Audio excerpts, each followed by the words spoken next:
नमस्कार दोस्तों। आजकल एक फ़िल्म ने बहुत धूम मचाई हुई है और उसका नाम है कंतारा। जैसा कि आप जानते हैं, छोटे से बजट में बनी, छोटे से एक लोकल एरिया की कहानी को प्रोपेगेट करने वाली ये फ़िल्म बॉक्स ऑफिस पर अपना धमाल दिखा रही है। ऐसा बताया जा रहा है कि ये 1000 करोड़ की कमाई वाले क्लब में शामिल होने वाली है।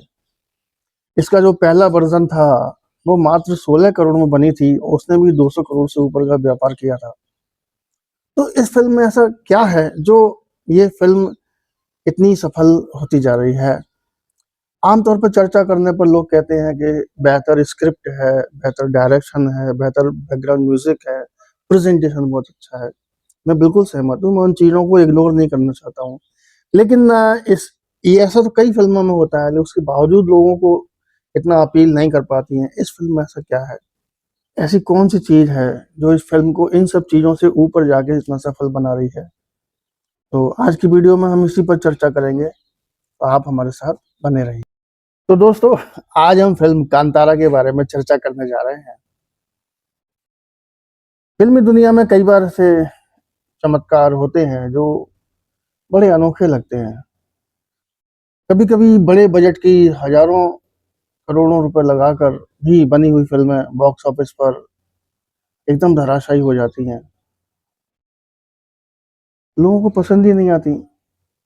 उनका कॉन्सेप्ट लोगों को कनेक्ट नहीं कर पाता और कई बार बिल्कुल छोटे से बजट में बनी हुई फ़िल्म इतनी ज़्यादा अपील कर जाती है कि वो असीमित कमाई कर जाती है जो बनाने वालों ने भी नहीं सोचा था।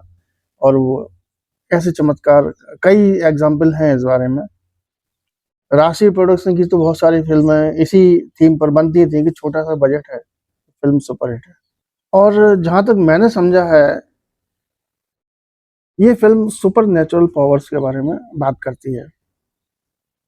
सुपर नेचुरल पावर्स क्या, आप जानते ही हैं। ईश्वर कह लो, भगवान कह लो, देवता कह लो,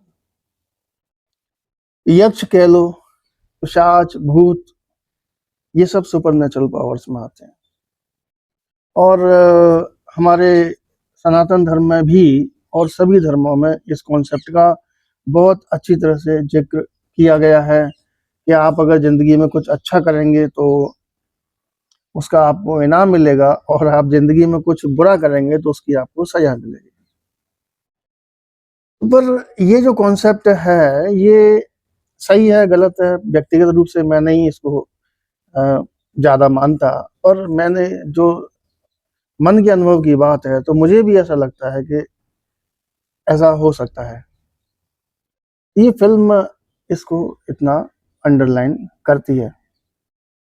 अब जैसे कि आप सोचेंगे कि भई ये स्वर्ग, नरक और अच्छा काम, बुरा काम वाली मृत्यु के बाद ऐसा होगा, ये कॉन्सेप्ट बनाया ही क्यों गया? पहले हम इस पे चर्चा कर लेते हैं। तो आप जानते ही हैं कि एक छोटा सा बच्चा अगर नहीं सो रहा होता है या किसी बात की जिद कर रहा होता है, तो उसकी माँ उसको ये कह के डरा देती है कि नहीं सोएगा तो भूत आ जाएगा या राक्षस आ जाएगा या तेरे को ये होगा, तो वो डर जाता है और सो जाता है।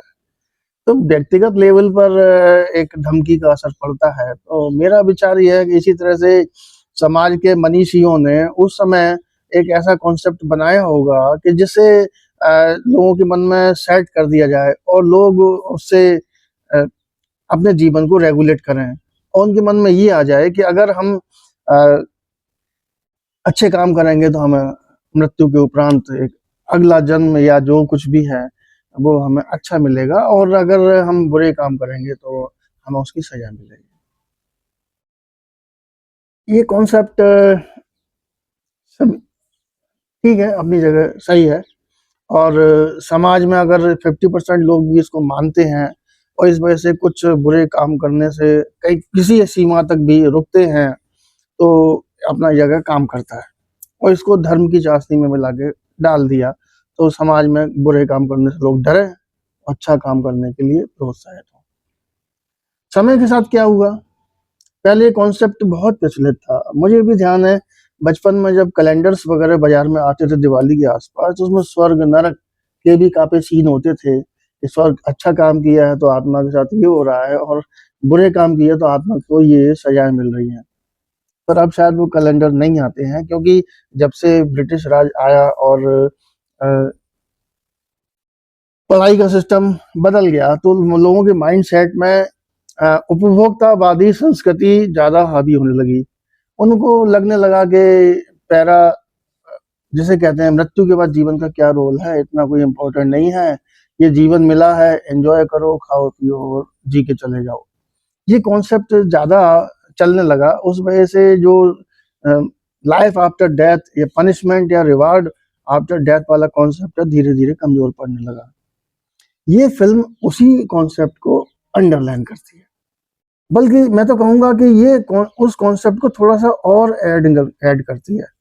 ये कॉन्सेप्ट तो हमारे यहाँ अभी भी चलता है कि अगर हमें तीर्थों की यात्रा करनी चाहिए, हमें मंदिरों में भगवान के दर्शन करने चाहिए, क्योंकि वो ऊर्जा के केंद्र हैं और वहाँ पर हमें ऊर्जा मिलती है।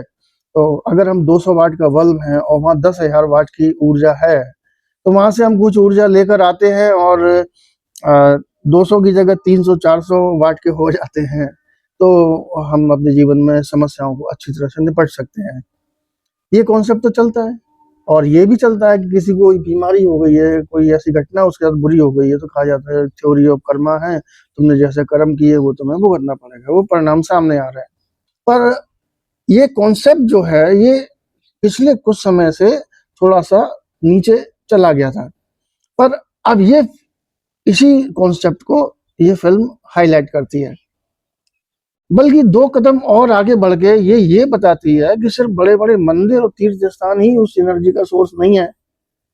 आपके जहाँ रहते हो, वहाँ उसके आस-पास, उन गाँव में, उन एरियाओं में, उस मोहल्ले में, बल्कि उस घर में भी जिसमें आप रहते हो, वहाँ भी ऐसा सोर्स हो सकता है, जो आपको वॉच करता है, आपके अच्छे कर्मों के लिए आपको रिवार्ड देता है और आपके बुरे कर्मों के लिए आपको पनिश करता है। जैसे पैरालाइफ कहिए, लाइफ आफ्टर डेथ कहिए, सुपरनैचुरल पावर कहिए, पर ये फ़िल्म ऐसे पॉइंट्स को, इस इन सिद्धांतों को अंडरलाइन करती है, हाइलाइट करती है। कांतारा 1 में भी जब मैं देखने गया था, तो मैं अपना व्यक्तिगत एग्ज़ाम्पल दे रहा हूँ, व्यक्तिगत रूप से अपना अनुभव बता रहा हूँ कि मैं भी लगभग नास्तिक ही हूँ। मानवीय जीवन और उन वैल्यूज़ में मेरी बहुत आस्था है, ईश्वर को भी मानता हूँ, पर पूजा-पाठ वगैरह मैं नहीं करता। लेकिन जब वो फ़िल्म मैंने देखी, तो मुझे महसूस इतना ज़रूर हुआ कि हाँ, वास्तव में ये बात तो सही है कि हमारे यहाँ आस-पास कुछ ऐसी सुपरनैचुरल पावर्स तो होती हैं, जो अच्छे कामों के लिए हमें प्रमोट करना चाहती हैं और बुरे कामों के लिए पनिशमेंट देती हैं। जो ये कॉन्सेप्ट लोग लगभग भूलते जा रहे थे और उपभोक्तावाद में फँसते चले जा रहे थे। अचानक ये चीज़ उनके सामने आती है, अरे! ऐसा भी होता है, अरे! ऐसा कैसे हो सकता है? लाओ देख के आते हैं। तो मेरा विचार ये है कि ये जो लहर पैदा हुई, वो लोगों को मजबूर कर रही है कि वो फ़िल्म को देख कर आएँ। हाँ, इतना ज़रूर है कि जब ये एक्साइटमेंट, ये अनजानापन लोगों के मन से खत्म हो जाएगा, तो आगे की सीरीज़ पर अगर इसी कॉन्सेप्ट पे फ़िल्म बनेंगी, तो वो कितनी चलेंगी ये अभी नहीं कह सकते हैं।